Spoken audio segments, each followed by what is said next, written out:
चमचमीत खमंग रेसिपीसाठी रुचकर मेजवानीला सबस्क्राइब करा आणि बेल आयकॉनवर क्लिक करा।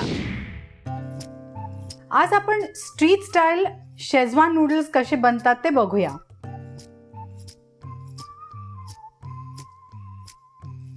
साधारण 3 ते 4 टेबलस्पून तेल गरम करून घेते।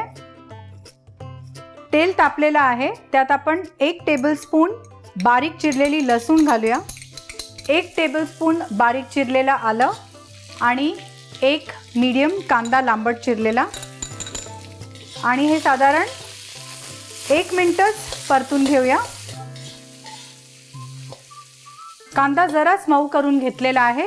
इथे मी 3 सुक्या मिरच्या घेतलेल्या आहेत, त्याचे छोटे तुकडे करून घेतलेत, ते कांद्याबरोबर जरा परतून घेऊया। आता ह्याच्यामध्ये आपण 1 वाटी लांबट आणि पातळ चिरलेला गाजर घालूया।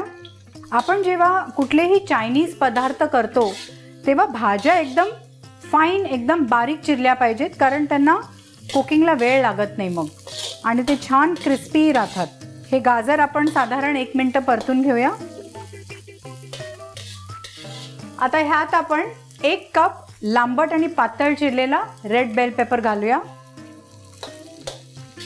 1 कप लांबट चिरलेला येलो बेल पेपर आणि 1 कप लांबट चिरलेला शिमला मिरची। हे आपण पुन्हा 1 मिनिट परतून घेऊया।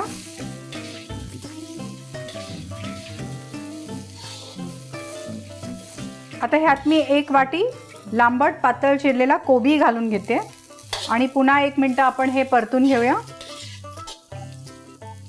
आता ह्यात आपण 1 tablespoon red chilli sauce, 1 tablespoon tomato ketchup, 2 tablespoon Schezwan sauce,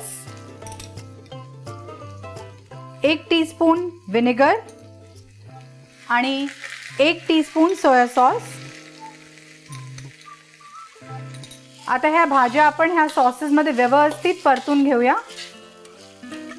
ह्यात आपण अर्धा चमचा मिरपूड पण घालूया, थोडंसं मीठ, जनरली सॉसेसमध्ये मीठ असतं पण थोडंसं मीठ घालूया कारण आपण नूडल्समध्ये मीठ घातलेलं नाही आहे। इथे मी 1 पॅकेट हाका नूडल्स शिजवून घेतलेले आहेत, त्याच्या पॅकेटवर त्याचे कुकिंगचे इन्स्ट्रक्शन्स असतात, त्याप्रमाणे तुम्ही पण हे नूडल्स बनवून घ्या, शिजवून घ्या आणि हे नूडल्स आता आपण ह्या भाज्यात मिक्स करून घेऊया।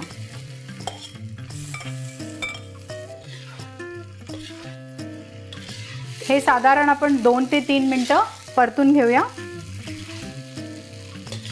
आता ह्यात शेवटी 1 वाटी पातीचा कांदा पाती सकट चिरलेला घालून व्यवस्थित त्याला मिक्स करून सर्व करायला घेऊया।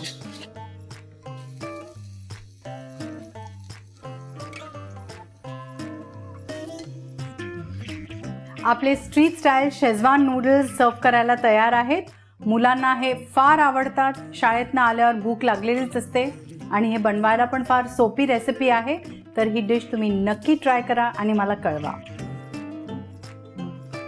आणि अशाच स्ट्रीट स्टाईल रेसिपीजसाठी रुचकर मेजवानीला सबस्क्राइब करा।